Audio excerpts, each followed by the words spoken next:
Еліміздің 9 полиция департаменті басшыларының орынбасарлары және бөлімше бастықтары тағайындалды. Тағайындау алдында Қазақстан Республикасы ішкі істер министрі Марат Ахметжанов әр үміткермен жеке әңгімелесу өткізді. Министр ішкі істер органдарының жаңа даму стратегиясының аясында бірінші кезекте кадр мәселесіне басымдық беріліп отырғанын атап өтті. Қазіргі заманауи полиция кәсібилігі жоғары және көпке үлгі боларлық маман болуы керек. Жаңа көзқарас керек, жаңа бағытта жұмыс істеулеріңіз керек. Қойып отқан талапты білесіздер. Жаңа Қазақстанда сервисный модель полиция көшіп жатырмыз.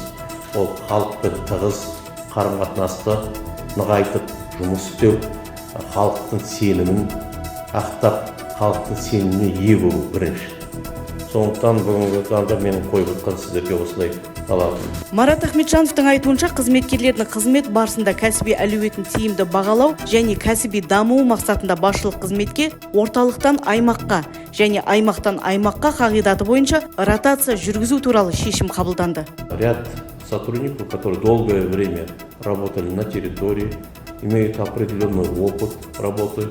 Я вот, чтобы внести свежую струю, ротации с центрального аппарата направляем на территории, а с территории наших опытных сотрудников в центральный аппарат им предложил должность. Оның үстіне гендерлік теңдік ішкі істер органдарында әйел адамдардың өкілеттілігін кеңейту мақсатында олардың басшылық қызметке келуі қамтамасыз етілуде. Түркістан облысының орынбасары болып Әбдіқадырқызы Меруерт бұл салада 20 жылдан жұмыс істеп жатыр.